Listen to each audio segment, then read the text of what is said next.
சேனலுக்கு உங்களை வரவேற்கிறேன். நம்ம இன்னைக்கு டேஸ்டியான வெண் பொங்கல் எப்படி பண்ணுறதுன்னு தான் பார்க்க போகிறோம். எங்கள் சேனலுக்கு ஃபஸ்ட் டைமாக இருந்தால் மறக்காமல் சப்ஸ்கிரைப் பண்ணிக்கோங்க, பெல் ஐக்கானையும் கிளிக் பண்ணிக்கோங்க. அப்போ தான் நாங்கள் போடுற வீடியோஸ்லாம் உங்களுக்கு நோட்டிஃபிகேஷனாக வரும். ஸோ இப்போ எப்படி பண்ணுறதுன்னு பார்க்கலாம். வெண் பொங்கலுக்கு வந்து பார்த்திங்கன்னா பாசிப்பருப்பு எடுத்திருக்கேன், அடுத்தது பச்சரிசி எடுத்திருக்கேன். ஸோ நம்ம எந்த ரேஷியோன்னா, இப்போது ஒரு 2 கிளாஸ் அளவுக்கு நம்ம டோட்டலாக பண்ணுறோன்னா 1.5 கிளாஸ் அளவுக்கு பச்சரிசியும் ஒரு 1/2 கிளாஸ் அளவுக்கு பாசிப்பருப்பும் நான் வந்து யூஸ் பண்ண போகிறேன். முதல்ல நம்ம வந்து பாசிப்பருப்பை வந்து வறுத்து எடுத்துக்கலாம். நம்ம ரொம்ப வறுக்கணும்னு அவசியம் இல்லைங்க. பாசிப்பருப்போட வாசனை வந்து நமக்கு லைட்டாக வர ஆரம்பிக்கும், அந்த அளவுக்கு நம்ம வறுத்து எடுத்துக்கிட்டால் போதும். பாருங்கள், இப்போ வந்து நல்லா வாசம் வர ஆரம்பிச்சிருச்சு. நான் வந்து இதை பாத்திரத்துக்கு ஷிஃப்ட் பண்ணிக்கிறேன். இப்போது நம்ம அரிசியும் வந்து லைட்டாக வறுத்துக்கலாம். அரிசி வந்து ஒரு 1/2 மினிட் அளவுக்கு நம்ம வறுத்துக்கலாம். லைட்டாக அது வந்து சூடேறுற மாதிரி இருக்கணும், அந்த மாதிரி வறுத்துக்கலாம்.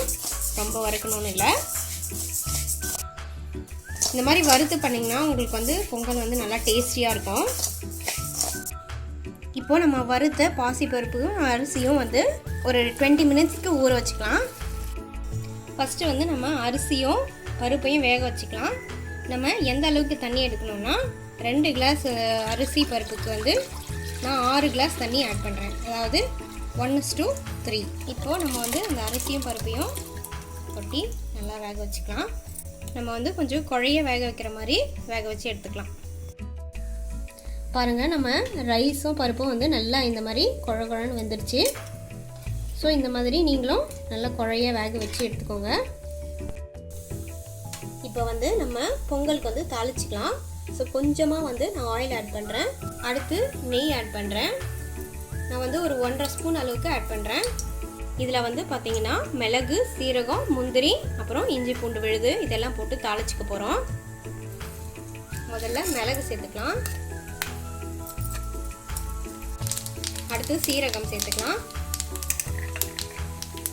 அடுத்து முந்திரி, அடுத்து இஞ்சி பூண்டு பேஸ்ட்டு,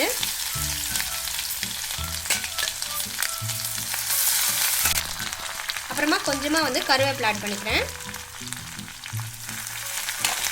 ஸோ இப்போ இந்த தாளிச்சதை வந்து நம்ம பொங்கலில் சேர்த்துக்கலாம். பொங்கலில் வந்து தேவையான அளவு சால்ட் ஆட் பண்ணிக்கோங்க. ஆக்சுவலி இந்த சால்ட் வந்து நம்ம பருப்பும் அரிசியும் வேக வைக்கிறோம் இல்லைங்களா, அப்போ கூட ஆட் பண்ணிக்கலாம். ஆட் பண்ணிவிட்டு கிளறி விட்டுக்கலாம்.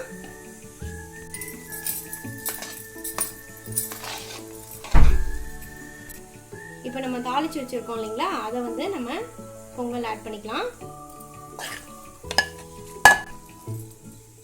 இப்போ நல்லா கிளறி விட்டுக்கலாம். இப்போ நம்ம டேஸ்டியான வெண் பொங்கல் ரெடி ஆகிடுச்சிங்க.